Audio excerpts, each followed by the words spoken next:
Where's my wand gone? Ghosts!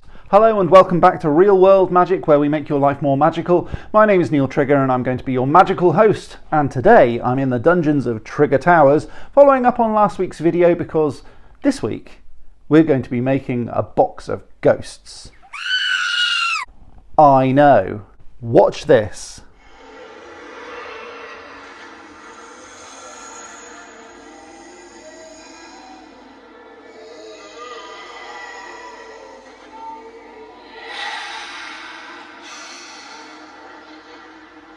So this is a box that goes on a bookshelf or in a Halloween display, and since Halloween is just around the corner, sort of, we can get away with starting to make one right now. Now, the way this works is by using a principle made famous by John Henry Pepper, a British scientist who toured theatres with something called Pepper's Ghost. I always thought it was a shame John Pepper wasn't a doctor. Dr. Pepper. What's the worst that could happen? The way this solution works is by projecting an image from a screen onto glass at a 45-degree angle. We're going to use an iPad like this, so we need our video upside down. The easiest way to do that is to rotation lock the iPad and insert it upside down with the video running. If you want to buy it, it's called Boo Crew, and I've left the link in the description down there.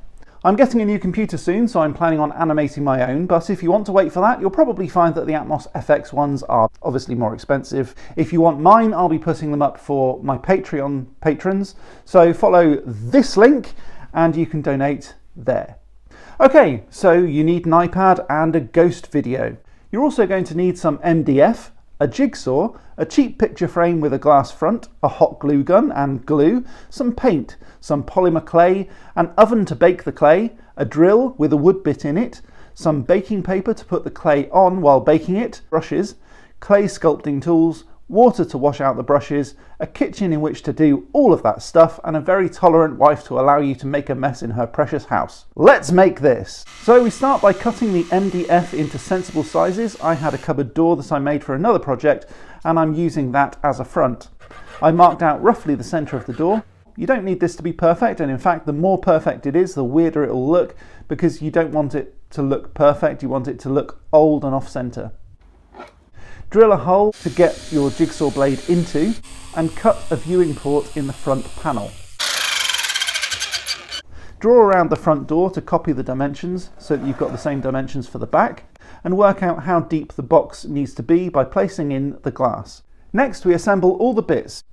The glass needs to be at about a 45-degree angle. It doesn't need to be exact, so eyeballing it's just fine, but if you want to use a Pythagorean theory to work it out, go for it, you weirdo. You could use wood glue, nails, goblin spit, whatever sticks, but I just use hot glue, which has held fine for me.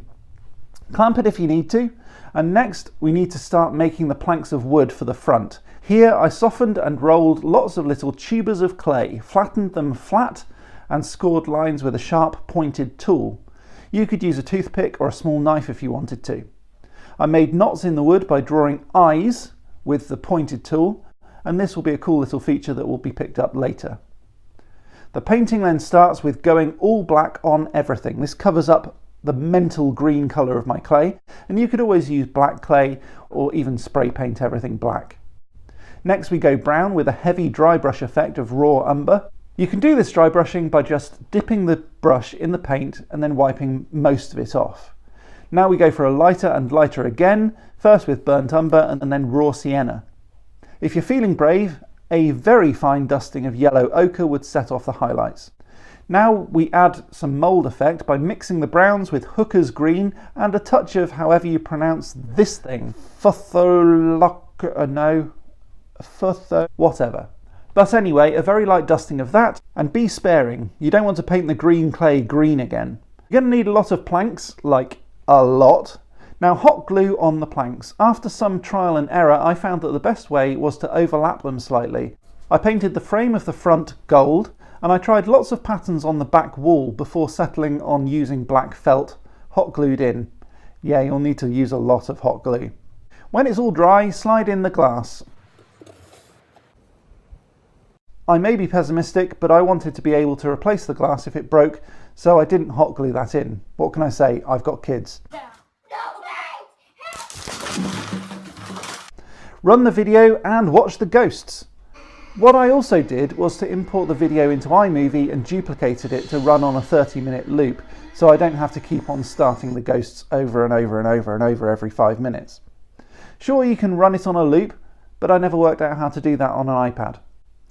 Stay to the very end of this video to see something really cool, but for this make, I think we're done. I know that this was a pretty long one today, so thanks very much for watching it through to the end. But before I go, I wanted to give a big shout out to all of my new subscribers.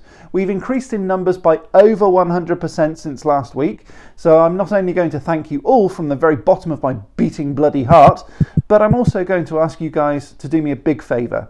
If you like this video, obviously like, subscribe, click the bell button to get notified of future uploads, but I'd also really appreciate it if you could show this video to as many people as you can. It's that kind of thing that really helps me grow this channel and make even more cool stuff. Talking of cool stuff, I wanted to show you something. This badly shot video is Honeyduke's Sweet Shop at the Making of Harry Potter Studio Tour in London, linked up here. I went there last week and it was awesome, so why am I showing you guys? Well, because I'm going to make this window. I know it looks like a screen, but it's actually real snow, sort of. It's polystyrene balls. Now, I love the studio tour, and normally I wouldn't say this, but polystyrene balls aren't very realistic as snow, so I decided to make a snowy window scene with real snow. Real, fake snow. I'll release this on my channel before Christmas, and to prove I'm not kidding, I've even got some samples of different kinds of snow from a special effects company called NTFX. Thanks very much for the samples, guys. Hashtag not sponsored, yet. If you want to see that video, you'll need to be subscribed, so click the bell button to make sure that you don't miss it.